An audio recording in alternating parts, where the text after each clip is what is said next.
KY3 News starts now. Breaking news, what the president said this morning about the Russia investigation and North Korea's missile threat. Also breaking overnight, a hefty federal fine for Hobby Lobby, the problem with thousands of ancient artifacts. Good morning, everybody. Not as much rain in the area today. We still had the threat for a few showers, though. Radar shows just a couple, perhaps, up there in the southern part of Pulaski, Phelps County.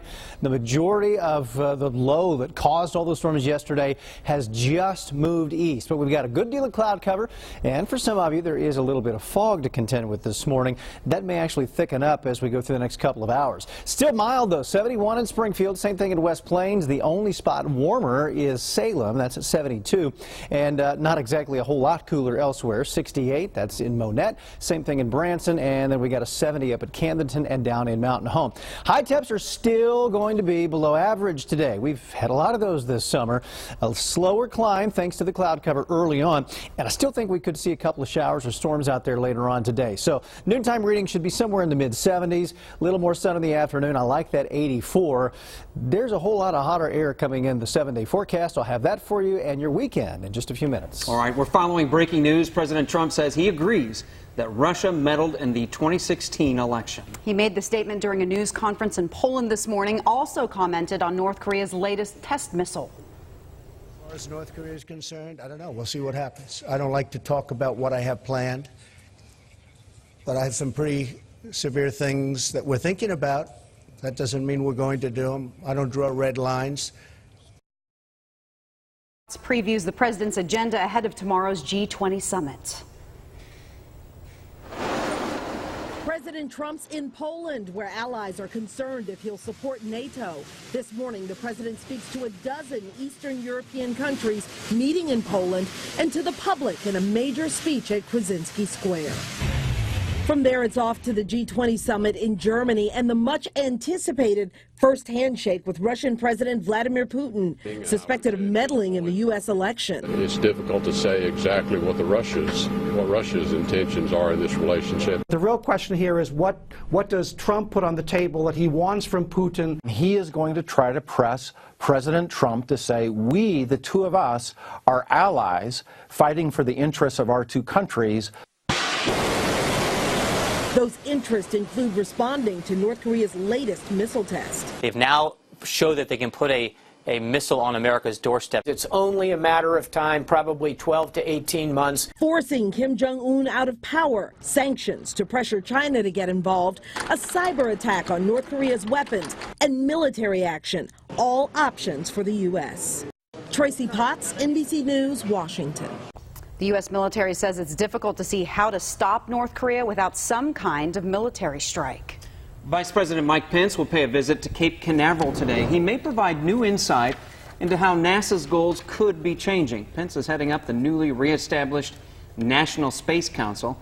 He's scheduled to tour the Kennedy Space Center and then deliver an address to NASA employees.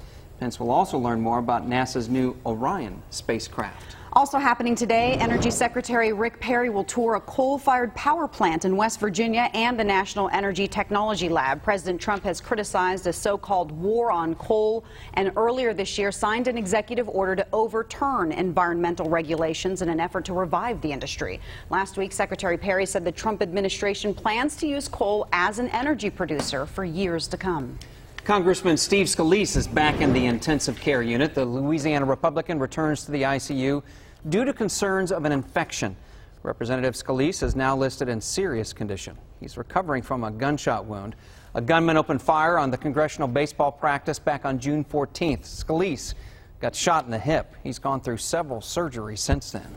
A federal judge has imposed a modified gag order on a pharmaceutical executive on trial for fraud. Martin Shkreli is also known as PharmaBro.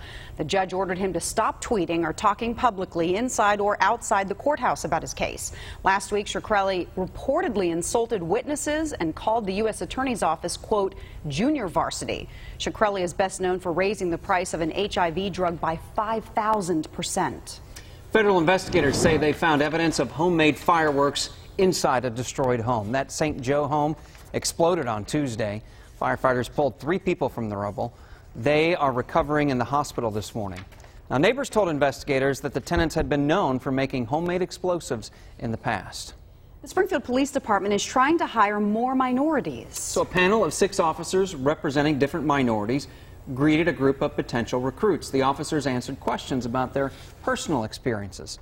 Officer Brandon Keene says getting police minority leaders involved in these meetings will help the department connect more with the public. Having a relationship with an officer that you can put a face to a name and understand that they're a human being just like you when you go home. That they go home to a family, they go home to friends, they go home and eat the same food you eat, and they watch movies just like you do. I think having that personal connection, because a lot of us are very distant when it comes to having those with people in our community, is a very good thing. The next deadline for potential police recruits is tomorrow. To find out how to apply, you can go to our website, ky3.com. A new Springfield movie theater is creating a different viewing experience. Kate Ault is live from the Alamo Draft House to explain these special showings. Good morning, Kate. Good morning. We all love going to the movies, but many of us probably know that it can be difficult with very little kids. Also, for adults with sensory issues, the dark and very loud theater might not be an enjoyable experience. That's why Alamo Draft House has included their Alamo for All program here at their Springfield location. Normally, there are age restrictions for each movie rating, but in Alamo for All, it's an inclusive movie-going experience, so all ages are welcome.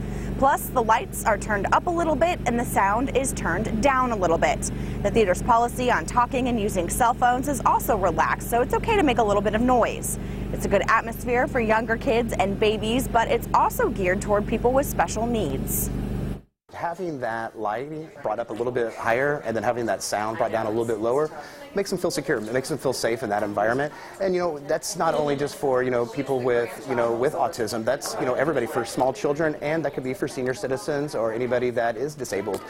Makes it a fun, safe environment for them and where they feel comfortable screening or seeing a movie at Alamo. The Alamo for All showings are the first showings of every movie on Tuesdays and Saturdays. The price is the same price as other showings, and that is $8. Live in Springfield, Kate Ault, KY3 News. Thank you, Kate. Checking in at the airport can be stressful, especially over the busy summer travel season. Coming up, the new technology Delta is testing to speed up the whole process. Time now 5:07. Brandon's back, and he's got the areas with the thickest fog this morning, if you're seeing any. And when temps will climb to 90 again. Number 1 in the Ozarks. You're watching KY3 Ozarks Today with Maria Niter, Paul Adler, and Storm Team meteorologist Brandon Beck. The place to be, on air, online, on the go.